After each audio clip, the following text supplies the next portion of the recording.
gone exactly as planned, but you're a starter on an offensive line that's produced the number 6 rushing attack in the country to this point. Are you able to look at some of the positives and say, there are things going in the right direction, even though, it's been tough through this losing streak? Yeah, most definitely. Looking at the season as a whole, this isn't where we want to be, of course.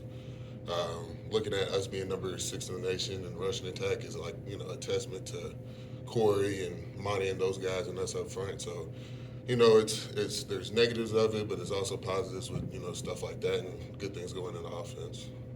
Sounds like Sunday was a difficult day, maybe with people getting called out after a tough game. How did you see that with the team? How did it go, and are you guys better for it? Yeah, I think we're most definitely better for it. Sometimes you kind of need meetings like that. It'll kind of bring you back down to reality, humble you a little bit. I think the guys kind of needed that. They looked at it kind of more as a challenge, to the guys that are here. The challenge would be to send these seniors off right. The guys coming back next year, it's a challenge to shift the culture and make it better overall.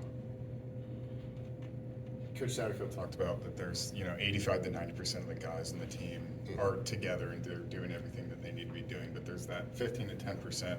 How hard is it to know that most of you are doing everything that's necessary? There's some that aren't, and maybe how it shines the light on how hard it is to keep this huge roster together and how important it is for success. Every team I feel like kind of has a couple of oddballs. Sometimes it can hurt, when you're doing the right thing, but at the same time, you still got to dig into those guys, show those guys love, try to get them to be as one, join the team as a culture, and, come together. There were 5 sacks the last game, certainly not all on you, but how does that work? You guys just get upset with yourselves, or does everybody say, come on, dudes, what's up? Obviously, 5 sacks, that's too many. Us as an offensive lineman, we pride ourselves on protecting the quarterback, and running the ball and being able to execute at a high level. Having 5 sacks, it's unacceptable to us as an O-line in our room.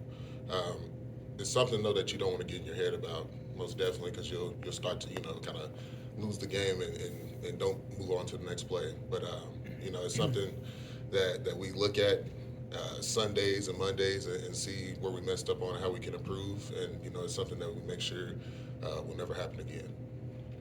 Luke Kandra transferred in from Louisville, and he's had a solid season. What's the dynamic like when you have all these new guys coming in at the offensive line, and you're trying to learn from them and see what they're doing and what's caused them success, then you can utilize it in your game? Man, Luke's came in from Louisville. He was with Coach Sack, Coach Cardwell, and those guys. He knew what to expect. And, for me as an offensive lineman, Gav and other guys that have been here like John, it was almost like a shining light having him, understanding exactly what Coach Sack wanted and what Coach Card wanted as, him being with them. So, he's been nothing but a great help, man. Continuity and playing together is such a big key to offensive line success.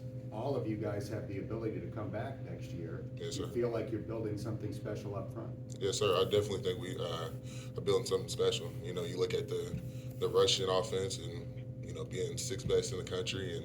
And, I just think you look at our bond and, how we move on day to day, you can kind of see that chemistry and that core of, friendship and brotherhood there. So I definitely think, everybody has that extra year and stuff like that. They would definitely want to be a part of it. Yes, sir. You mentioned the 5 sacks versus UCF on Saturday. After watching the film, what was UCF doing defensively that allowed those sacks to come there? They're some dogs, man. We was watching them all week long. We knew that they were great pass rushers. I think just watching the film and seeing, it's some little things that, we kind of had hiccups on. Maybe shooting wrong with your outside hand and missing your punch or anything like that. So it was it came really down to technique mostly. Any other questions for Dartanyan?